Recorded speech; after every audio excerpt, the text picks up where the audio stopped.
Wow, I'm extremely late to this. Basically, I had a few videos that were a little more important than this one, but I finally made the time to upload it. Enough apologizing though, y'all know what this video is about. About a week before recording this, Fiesta Texas announced their new for 2022 B&M dive coaster, Dr. Phil's Cliffhanger. You're ugly, you're disgusting, I'm gonna kill you, give me $200. This was a completely unexpected move from Six Flags and had many people in shock. I thought they were guaranteed to get an access coaster for 2022, and would have honestly never expected them to get a dive coaster of all things. The main gimmick of the ride is that first drop. It's the world's steepest dive coaster at 95 degrees on the first drop. The layout afterwards isn't much, but I still think it'll serve the park very well. The best thing about this coaster is that it benefits the whole chain beyond just the park. Just wait a bit, I'll explain why that is later. Let's talk about the layout. You start by climbing up the 150-foot lift hill and enter a right turn into the holding brake. Now this is going to be one of the smaller dive coasters out there, and it's going to be the smallest by sheer height in North America, which to be honest, might even be a good thing, but I'll come back to that in a second.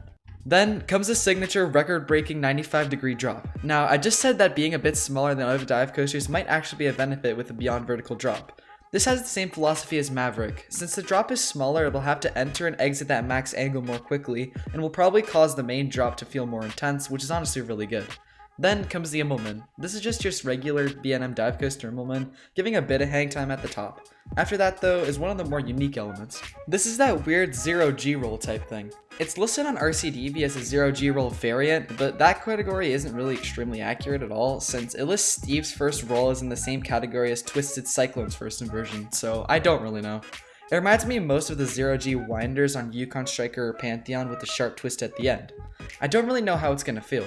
I haven't ridden Pantheon, obviously because it isn't open, but I have ridden Yukon Striker, and if this inversion feels anything like that 0G winder, I'd say it's probably going to be the second best moment of the ride, behind the drop of course. Then you twist up into the mid-course brake run. For some reason, people are complaining that the mid-course trims you to a near stop, but literally every dive coaster in North America except for Emperor trims you to near stop. So I have absolutely no clue on why people are complaining about that. The drop off the mid-course looks alright. It looks nearly identical to Yukon Striker's second drop, which is okay.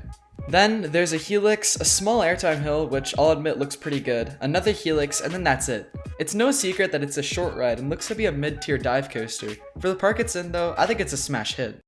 You see, Fiesta Texas has a lot of intense and disorienting rides in their lineup. This gives them a thrill coaster that's still an exhilarating rush without ripping your head off like Iron Rattler or Wonder Woman. This will most likely be the fan favorite at the park for the GP, and like every other dive coaster, it'll draw crazy long lines. This is also amazing for the rest of the chain. This means that B&M is back on the table for Six Flags to work with again. This is the first time that they've worked with B&M since X-Flight, and that was all the way back in 2012, 10 years ago. This means that we can finally see some newer B&M creations at some Six Flags parks that really need them. We can finally see some more dive coasters, wing coasters, flying coasters, and even some small-scale hyper coasters. I'm leaving out the full-scale hyper or giga since those are way out of Six Flags league financially, and I'm also leaving out the invert since most Six Flags parks already have those. I'm also leaving out the stand-up as well since those aren't even being manufactured anymore, obviously because they suck. This might also mean that we can see one of the first surf coasters by B&M at a Six Flags park. Wow, that feels so weird to say. I would have never expected to say that in my life. I really don't care that it's not 250 feet tall, doesn't have 7,000 feet of track. I'm honestly just glad that A, it's a dive coaster, which is always good, and B, we can finally see some awesome new B&Ms out of the Six Flags parks. Anyway, thanks for watching, please subscribe, stay tuned to the next video, bye.